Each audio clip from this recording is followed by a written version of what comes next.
Murder victims show evidence of having been partially devoured by their It murderer. has been established that persons who have recently died have been returning to life and committing acts of In murder. all cases, the killers are eating the flesh of the people they The murdered. ghoul can be killed by a shot in the head or a heavy blow to the skull.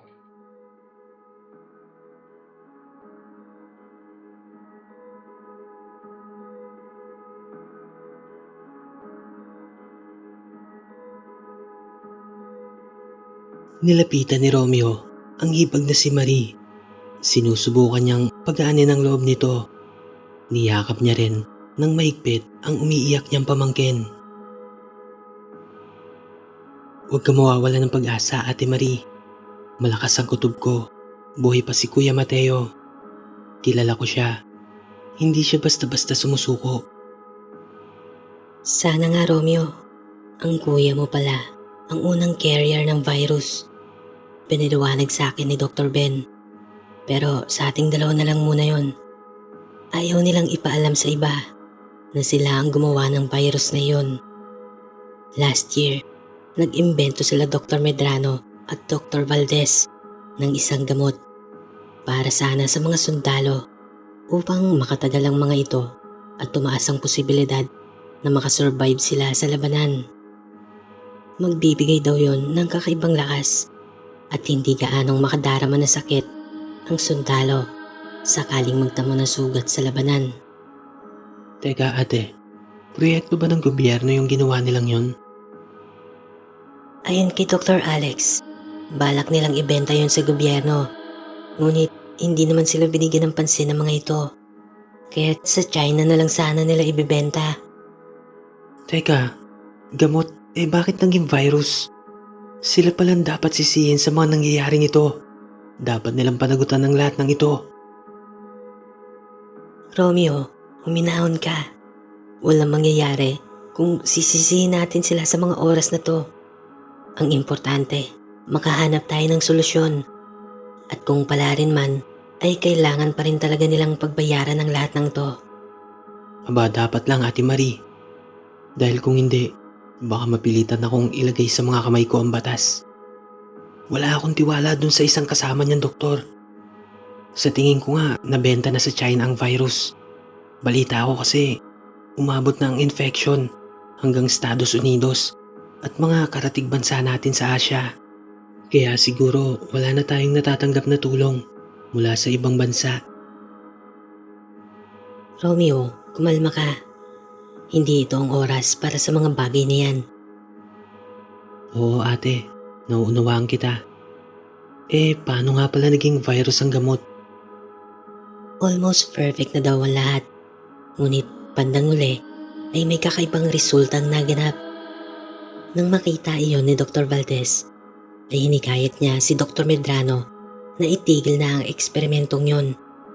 Ngunit nagpatuloy pa rin si Dr. Medrano. Hanggang sa sinubukan niya ang gamot sa isang daga. At ang daga na iyon ang nakakagat sa kuya mo. Paano nangyaring nakagat si kuya? Bakit Nagtatrabaho ba si kuya sa Chronolab? Oo, Romeo.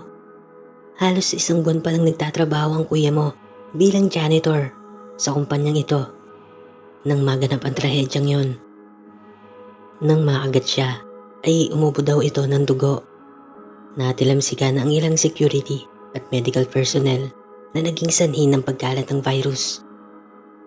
Kaya pala hindi na nakauwi ang kuya mo dahil nasa hospital na siya. Hindi ko na rin nagawang puntahan siya sa trabaho kasi nagumpisa nang magkagulo ng mga sandaling yon. Hanggang sa nailigtas nga kami ni Carlos at sinimulan niyang itayo ang sanktuaryo. Nagkaroon lang ako ng pag-asa nang sinabi ni Dr. Ben na halos 2 araw na daw nilang inoobserbahan si Mateo pero hindi pa rin siya naging zombie. Paanong hindi siya naging zombie? Kung nagawa niyang hawaan yung iba, yan din ang katanungang gumugulo sa isipan namin, Romeo. Nagulat ang dalawa sa biglang pagdating ni Dr. Ben. Hindi nila napansin ang doktor. Halos kakapasok lang nito sa kanilang malawak na silid. Sa tingin ko, nung mga oras na yon ay nasa first stage pa lang ang pag-atake ng virus sa katawan ni Mateo. Malamang nung umuubo siya ay kasalukuyang lumalaban ang immune system niya dahil nagtataglay nga siya ng antibodies. Antibodies na hindi basta-basta matatagpuan kung kani-kanino lang, kaya't hindi siya tuluyang naging zombie. Kinakailangan talaga nating mahanap ang asawa mo, Mrs. Maraming salamat sa pagpapaliwanag, Doc. Ngayon ay mas nauunawaan ko na. No problem. Anyway, pinahanda ko na ang dinner nyo. After nyo kumain, magpahinga na kayo. Huwag ka mag-alala, Marie. Hindi tayo titigil hanggat hindi nahahanap si Mateo. Kinabukasan ay muling tumulak sila Banjo at Marie kasama ang mga sundalo ng Chronolab upang puntahan pa ang ibang maaaring kinaroroonan ni Mateo. Ngunit sumapit na lang ang hapon ay bigo pa rin silang mahanap ito. Wala nang maisip na lugar si Marie. Halos naikot na nila ang buong Taguig kung saan naroroon ang ilang kamag-anak, mga kaibigan ni Mateo na pwedeng puntahan nito. Unti-unti niya nang tinanggap na hindi niya na talaga makikita ang asawang si Mateo. Handa na siyang harapin ang matagal niya nang kinatatakutan. Iba yung kalungkutan ang kanyang nadarama habang tinatahak nila ang daan pa uwi. Maya-maya pa ay may naulinigan silang sunod-sunod na busina. Nanggagaling ito sa isang kotse na humahabol sa kanila. Agad namang nagradyo ang nahuhuling close van. Nagtatanong ito kung hihinto ba sila o papaulan na ng bala ang sasakyang humahabol sa kanila. Huwag kayong magpapaputok. Mga tao ang sakay ng mga yan. Walang kakayahan ng mga zombie na magmaneho o mag-isip na parang isang normal na tao. Makinig ka, bata. Sa panahon ngayon, mas nakakatakot pa ang tao kaysa sa mga zombie na nagkalat. Nakakasiguro kang kalaban ang mga zombie. Ngunit ang mga tao ay hindi. Maaari ka nitong ipahamak nang hindi mo nalalaman. Kaya pala ganun. Ganun na lang kayo kung pumatay na tao. Gaya ng ginawa nyo kay Gildo at Eric. Tumahimik ka. Wala kang alam sa mga pinagdaanan namin. At baka nakakalimutan mo, ako pa rin ang kapitan dito. Sumunod ka kung gusto mo pang manatiling buhay. Hindi namin misyon ang pagliligtas ng mga survivor. Ang tanging prioridad namin ay mahanap si Mateo Bonifacio. Natigalgalan si Banjo sa mga binitawang salita ng malaki at matipunong kapitan ng private army ng Chronolab. Agad namang pinakiusapan ni Marie ang mga ito. Mabuti at pinakinggan naman nito ang ginang. Ilang saglit pa ay iniutos nito sa kanyang mga tauhan na hinto ang dalang sasakyan. Matapos nun ay agad nang nagbabaan ng mga armadong sundalo. Agad na pumwesto ang mga ito habang nakatutok ang mga dalang sandata nito sa kotseng huminto din sa likuran ng sasakyan nila. Sabay-sabay na bumaba ang apat na sakay nito. Huwag po kayo magpapaputok! Mga tao po kami! Tulungan niyo kami! Nanlaki ang mga mata ni Marie at Banjo nang maaninagan nila ang mga taong bumaba mula sa kotse. Banjo, sila Marlon. Oo, Ate Marie. Sila nga. Itaas niyo ang mga kamay niyo. Mga kasamahan po namin ang dalawang kasama niyo. Kilala po nila kami. Totoo ba ang sinasabi ng isang to? Magsalita kayong dalawa. Hindi agad nakasagot si Banjo at Marie.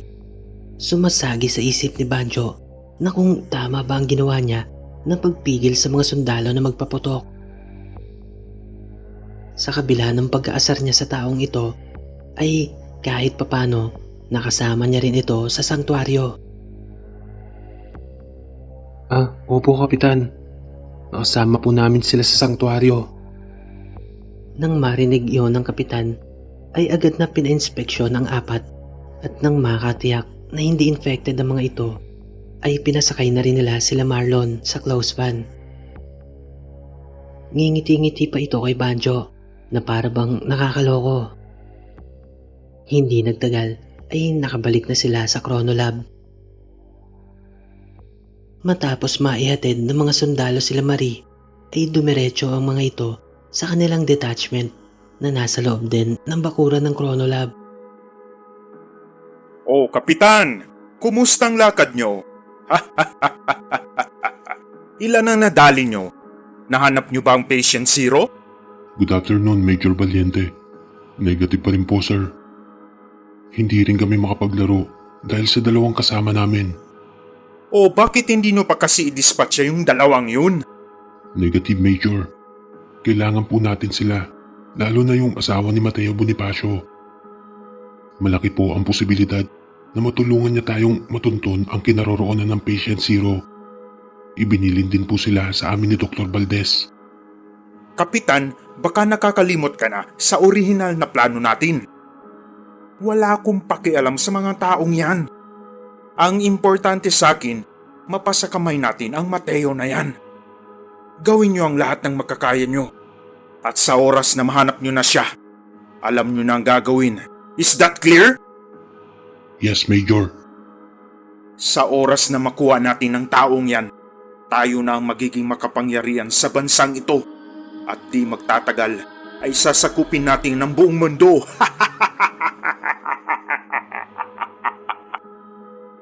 Siya si Major Valiente, dating opisyal ng Sandatahang Lakas ng Pilipinas.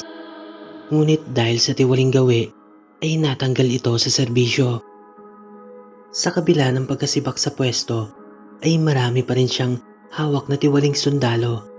Isinama niya ang mga ito upang maging private army ng Chronolab nang magsimula ang virus outbreak. Siya rin ang may pakana kung bakit walang habas na lang na pumapas lang ang mga sundalo ng Chronolab.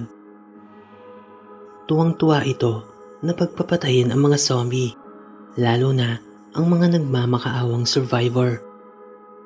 Pinabibidyohan niya ang mga ito. Kung minsan pa nga ay inaabuso nila ang mga ito, lalo na kapag natipuhan niya ang babaeng survivor.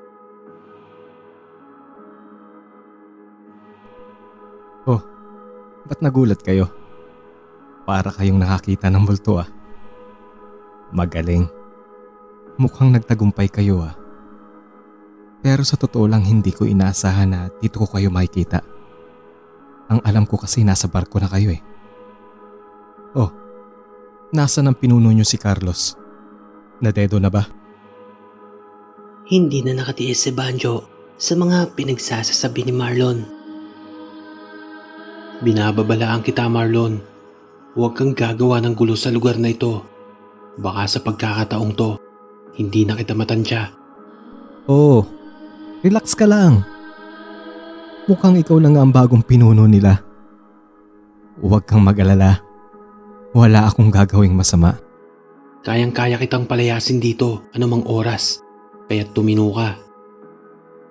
Nasa na nga pala ang mga survivor na nakasama niyong naiwan? Ano eh? Sumagot ka. Ano nangyari sa kanila? Wala na sila. Hindi ko naman ginusto yun eh. Meron kasi mga bagong pasok doon na nagdala ng gulo sa sanktuaryo. Nagsisisi nga ako kung bakit pinapasok ko pa sila. Naawa lang naman ako eh. Siyempre kailangan nila ng tulong kaya tinulungan ko. Malay ko bang sila magpapahamak sa amin? Ano ngayon? Nagsisisi ka na? Kung nakinig lang kayo kay kuya, hindi sana mangyayari ang mga bagay na yun. Banjo, tama na. Sa tingin ko, hindi rin naman gusto ni Marlon yung mga nangyari. Uy Romeo, buhay ka pa pala. Ibig kong sabihin, buti ligtas ka. Siya nga pala, kahapon pa kami walang kain. Baka meron kayo dyan kahit tinapay man lang. Gutom na kasi kami. Matapos maghapunan, ay sabay-sabay na silang nagpahinga. Dakong 3:00 ng madaling araw nang maalimpungatan si Romeo. Naramdaman niyang sasabog na ang kanyang pantog, kaya't nagmamadali siyang nagtungo sa CR. Matapos niyang umihi ay may narinig siyang kalabog na umalingaw-ngaw mula sa hallway. Nang sumilip siya sa labas ay napansin niya ang isang lalaki. Hindi niya nakilala kung sino yun sapagkat may kalayuan ang distansya nila. Tila balisa at nagmamadali ang pagkilos nito. Sinubukan niyang tignan ang mga natutulog niyang kasamahan upang malaman kung may nawawala sa mga ito. Ngunit bago pa man niya nagawa yon, ay may malalakas na siyang kalabog na naulinigan. Tila may mga nababasag pang salamin sa di kalayuan. Hindi siya mapakali sa kanyang mga narinig, kaya't lumabas na din siya ng silid upang tignan kung ano ang ingay na yon. Nang nasa gitna na siya ng hallway, ay nagulat siya nang may isang babaeng tumatakbo papalapit sa kanya. Nanggaling yon sa dulo ng pakurbang daan.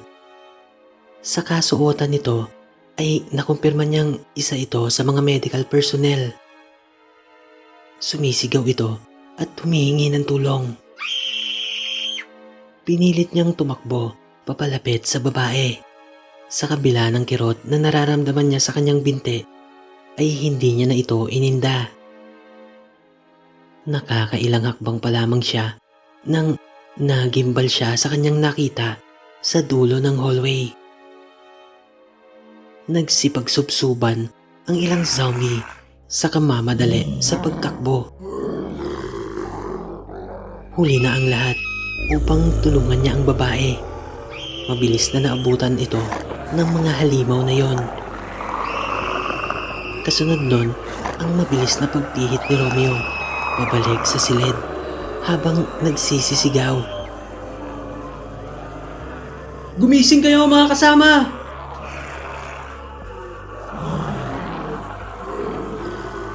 Nang muli siyang lumingon sa kanyang likuran, ay nasindak siya sapagkat ilang metro na lang ang distansya ng mga zombie sa kanya.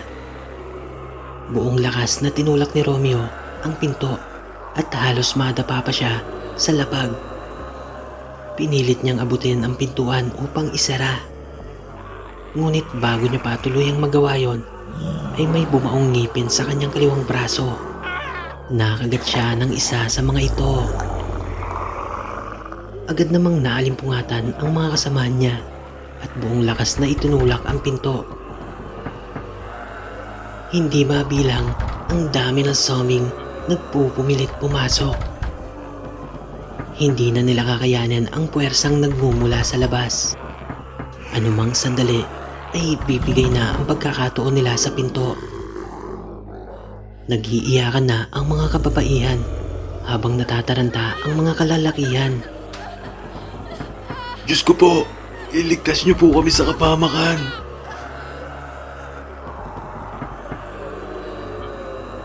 Sonya, mahal ko. Gumuhit ang ngiti sa mga labi ni Romeo. Umalis na kayo. Hindi ka namin iiwan, Romeo. Umalis na kayo, Banjo. May kagat na ako sa braso. Hindi ka pwede maging halimaw.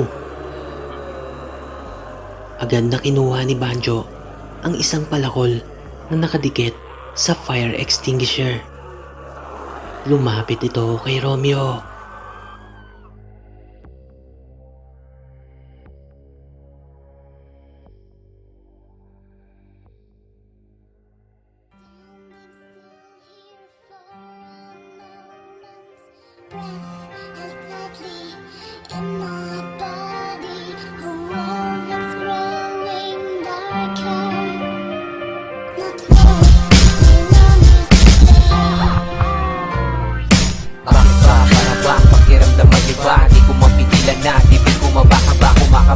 Tamandaan di ko makita, tila paghinga at titig ng puso ko'y humihina.